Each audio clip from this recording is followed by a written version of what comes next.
Ijoo duulee keenyaa guyyaa har'aatiin mariin araaraa marsaa sadaffaa waboo fi mootummaa gidduutti akka jalqabamuuf pireezidantiin Ameerikaa Doonaald Tiraamp ajaja dabarsanii jedhameen gabaasa guutuu dhageessu.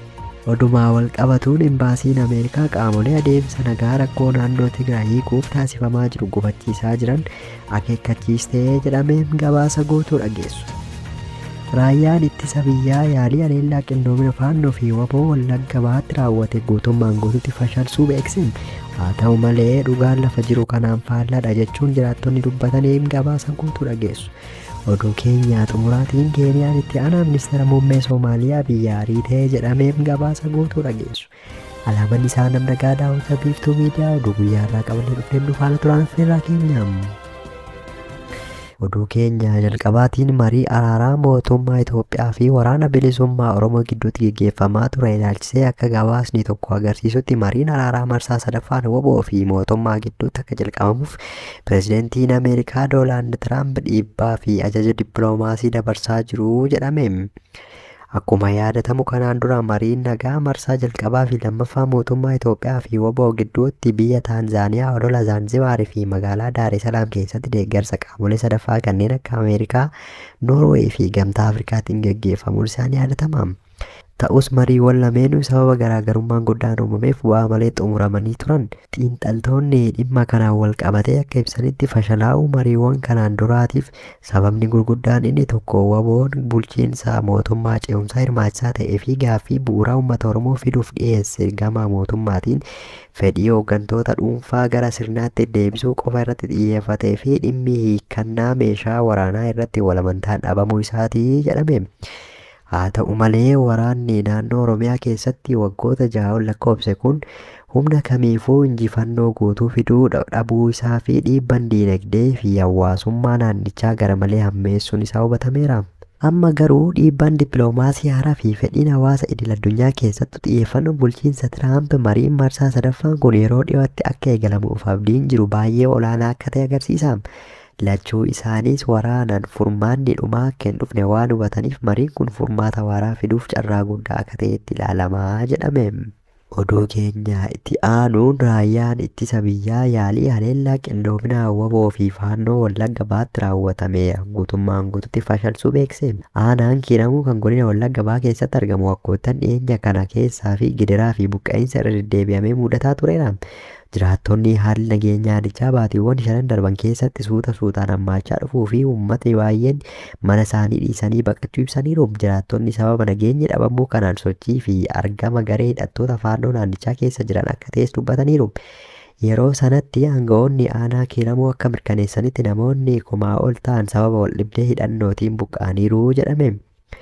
Hoogganaan waajjira paartii badhaadhinaa aanichaa Allabbaachoo Wayyeessaa waraanni humnoota mootummaa fi gareewwan hidhattoota adda addaa gidduutti godhameen baatiiwwan 5 keessatti tilmaaman jiraattonni 100 ol buqqa'aniiru jedhan. Kanaan dura caamsaa 2025 keessa yoo xiqqaate namni 10 aanaa ollaa giddaa ayyaanaa godina Wallagga Bahaa keessatti humnoota hidhataniin akka butaman jiraattonni hidhattoota kanaan akka miseensota milishaa faannootti akka addaan baasan ragaawwan ija adda addaa irraa hundaa'uun gabaafameera. Oduu keenya itti aanuun embaasiin Ameerikaa qaamolee adeemsa nagaa rakkoo naannoo Tigraay hiikuuf taasifamaa jiru gufachiisan carraaqqii marii gamtaa Afrikaatiin hoogganamuuf atattamaan tumsa akka taasisan gaafateera. Hooggantoonni siyaasaa waliigaltee dhaabbiinsa waraanaa Piretooriyaa guutummaatti hojiirra akka oolchan baay'ee barbaachisaa akka ta'e dubbateera. Embaasichi kana kan beeksise haala naannoo Tigraay ilaalchisee karaa dubbii himaa isaatiin. Waxabajjii 1918 akka lakkoofsa Habashaatti ibsa baaseen ibsi kun Ameerikaan miseensota abuuti yookaan TPLF fi maatii isaanii dhiyoo dhorkaa viizaa dabarsuu ishee gara beeksistee torban tokko booda ibsa baheedha jedhame.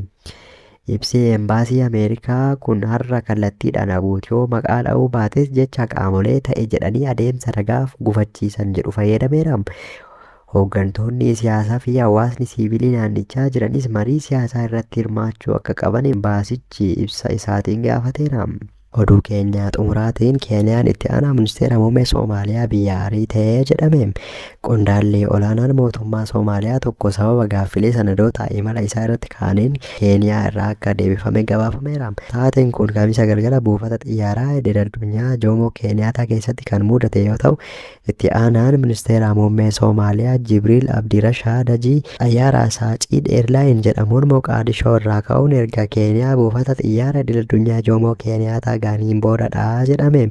Akka miidiyaan Keeniyaa Citizen TV'n gabaasetti yeroo Keeniyaa ga'etti paaspoortii dippiloomaasii Soomaaliyaa seera qabeessa ta'ee fi viizaa seensaa qabatee dhiyeesseera jedhame. Maddoonni dhimma kanatti dhiyeenyaan beekan akka jedhanitti itti aanaa ministeerri muummee Soomaaliyaa paaspoortii Keeniyaa qabaachuu isaa kan amane yoo ta'u, qondaalota tajaajila dhimma lammummaa fi immigireeshinii garuu dabarsee kennuu dideera jedhame. Sanadicha irratti mormii kamiyyuu yoo jiraate mana murtiitiin furmaata argachuu qaba jedhee ejjennoo isaa ibseera.